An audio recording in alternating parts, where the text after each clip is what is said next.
Varicose వ్యాధితో బాధపడుతున్నారంట. తక్కువ ఖర్చుతో ట్రీట్మెంట్ కావాలి అనుకుంటే ఎవిస్ హాస్పిటల్ని సంప్రదించండి. నమస్తే రమగారు. నమస్తే జయ. రమగారు, సమ్మర్ వేసవి కాలంలో తినవలసిన ఆహార పదార్థాలు ఏమిటి, అంటే ఎలాంటి ఫుడ్ తీసుకోవాలి? మనము సీజన్ బట్టి మార్చుకోవాల్సిన పరిస్థితి కదా రమగారు. అవును కదా, కాబట్టి మనం వేసవిలో ఎలాంటి ఫుడ్ తీసుకుంటే బాగుంటుంది? బేసిక్ అన్నం అన్ని సీజన్స్లోనూ ఒకటే, వేడివేడి అన్నమా చల్లన్నమా అనేది తేడా. పొగలు సెగలు కక్కే ఆహార పదార్థాలు పెద్దగా తీసుకోవద్దు. Oil foods no fries, no deep fries, బజ్జీలు పునుకులు అలాంటివి వద్దు. ఉప్మాలు రవ కేసర్లు వద్దు.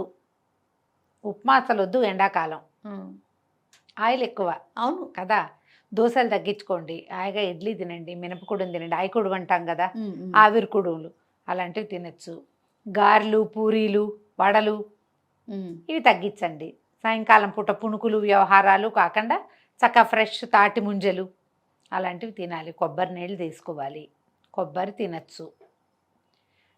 కొంచెం నీటి కూరలు, ఎక్కువ ఆయిల్స్ వేయకుండా పలచగా ఉండేవి నీటి కూరలు. పెసరపప్పు ఎక్కువ తీసుకోవటం, వడదెబ్బ తగలకుండా. బియ్యపు రవ్వ జావలు పెసరపప్పుతో చేసుకునేవి, పలచగా కిచిడి లాంటివి చేసుకుంటాము. ఇవన్నీ వేడివేడిగా తినాలన్నది ఏం లేదు. కొంచెం చల్లబడిన ఆహారం తింటే ఒంటికి హాయిగా ఉంటుంది.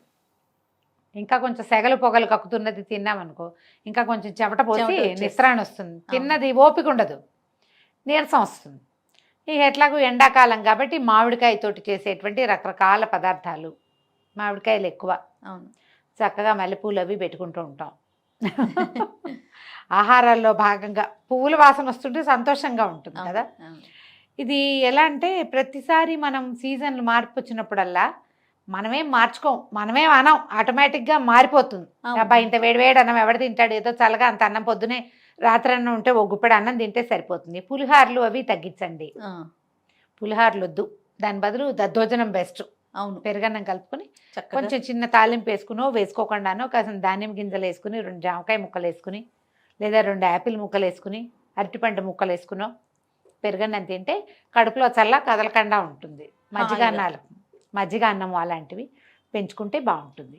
ఈ చింతపండు వ్యవహారం కొంచెం తగ్గించుకుని మామిడికాయ పులుపుని యాడ్ చేసుకోండి. ఇప్పుడు రసం అది పెట్టుకున్నాం అనుకోండి రమ్మగారు, చింతపండుకు బదులు మామిడికాయ రసం, పచ్చి మామిడికాయ రసం చాలా బాగుంటుంది. మామిడికాయ చారు ఎలా చేసుకోవాలో మన ఛానల్లో ఉంది, వెతకండి. పచ్చి మామిడికాయ రసం బాగుంటుంది, హాయిగా ఉంటుంది అన్నంలో తినడానికి. తోతాపూరి మామిడికాయలు అయితే బెస్ట్. ఇప్పుడు వస్తాయి అంటారా? ఇంకొక 15 రోజులు పోతే వచ్చేస్తాయి. తర్వాత ఏమో కొంచెం జావలు తాగటం, బియ్యపు రవ్వ జావని, తర్వాత జొన్న గట్కని, తర్వాత రాగి మాల్ట్ మామూలుగా రాగిపిండి, పచ్చి రాగిపిండి అయినా సరే శుభ్రంగా ఉడకబెట్టుకోండి. నేను ఒక మంచి మెథడ్ చెప్తా. పచ్చిదే రాగిపిండి, మనం మాల్ట్ చేసింది కాదు, రాగులు పట్టించాం లేదా బజార్ నుంచి తెచ్చుకున్నాం రాగిపిండి, రాత్రి నీళ్ళల్లో పోసి కలిపి పక్కన పెట్టండి. తెల్లారేసరికి కొంచెం పులుస్తుంది, అది ఉడికించుకోండి. దాంట్లో మజ్జిగ ఉప్పు వేసుకోండి. ఎక్సలెంట్గా ఉంటుంది, అద్భుతమైన probiotic, iron rich, copper rich, అది కాల్షియము చల్లగాను ఉంటుంది. సూపర్. అది చల్లారాక తీసుకోవటమే. పొద్దున్నే లేవగానే ఉడకబెట్టి పక్కన పెట్టేసామంటే దాన్ని కాస్త మజ్జిగ పోసి పలచం చేసుకోండి, హాయిగా ఉప్పు వేసుకుని తాగండి. పిల్లలకి ఇవ్వడానికి చాలా బాగుంటుంది. కొంచెం మరీ చంటిపేటలకి 3 ఏళ్ళు 4 ఏళ్ల లోపల పిల్లలకి ఈ రాత్రి నానబెట్టింది వద్దు. కొంచెం 5-6 సంవత్సరాలు వస్తే ఇవ్వచ్చు, పెద్దవాళ్ళు హాయిగా తాగచ్చు.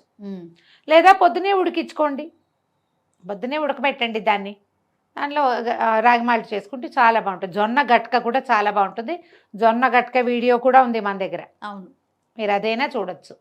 మజ్జిగ కలుపుకోండి, పాలు పంచదార వేసుకోకుండా ఈ జావల్లో మజ్జిగ వేసుకోండి. సగ్గుబియ్యం జావ ఒకటి తాగొచ్చు.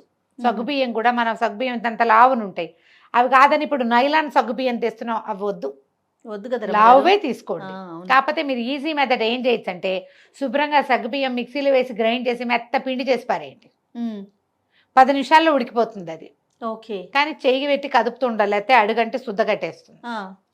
హాయిగా దాంట్లో మజ్జిగ పోసుకుని తాగండి. సగ్గుబియ్యంలో పాలు పంచదార వేసుకోవచ్చు. సాయంకాలాలు పొద్దుటి పూట అయితే మీరు మజ్జిగ పోసుకోవచ్చు. నేనైతే ఏమి వేసుకొని ఒట్టి సగ్గుబియ్యం జావే తాగుతాను నేను. దీన్ని కూడా నైట్ నానబెట్టుకోమంటారా? అక్కర్లా, మీరు కనుక గ్రైండ్ చేసి మెత్తటి పొడి చేసుకుంటే 5 నిమిషాలు నానబెట్టి ఉడకబెట్టేసుకోవచ్చు. 5 మినిట్స్ చాలు.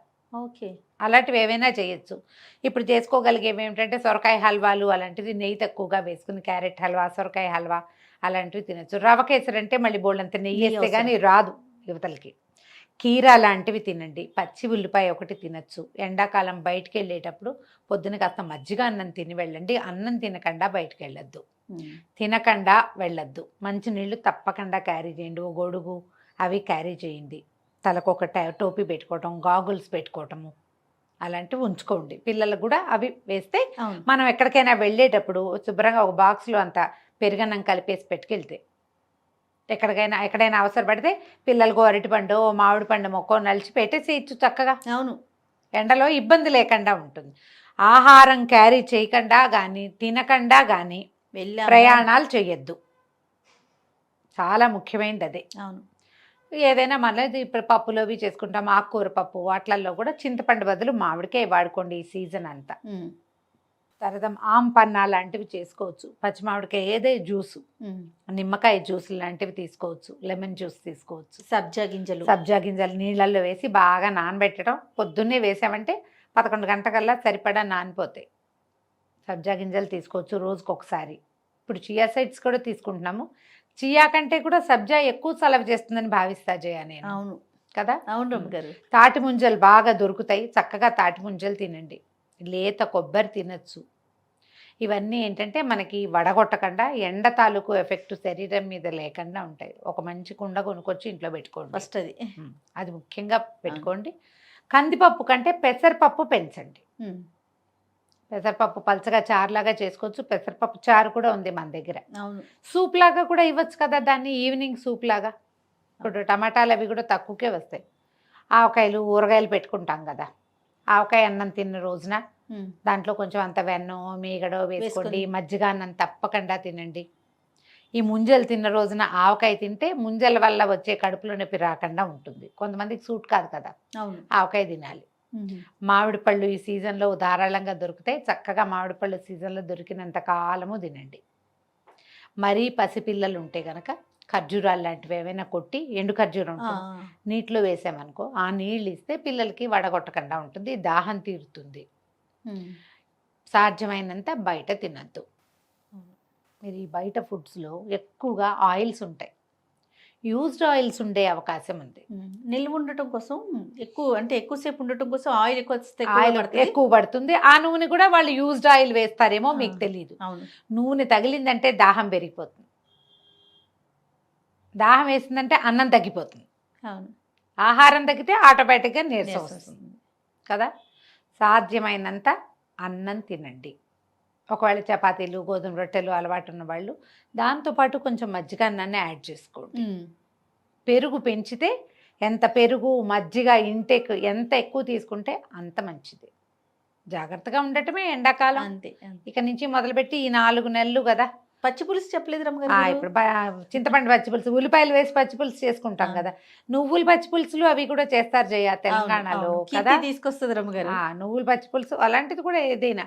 మేము మెంతి మజ్జిగలు ఎక్కువ చేసుకుంటాం. మజ్జిగ చీలికి పలచక దాంట్లో తాలింపు వేసుకోవటం. ఓకే. మెంతి మజ్జిగ అంటాం, అది చేయొచ్చు.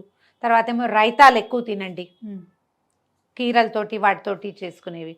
పచ్చి పులుసు చేసుకుంటే ప్రాణం హాయిగా ఉంటుంది. అవును. మేము వంకాయ పచ్చి పులుసు కూడా చేస్తాం.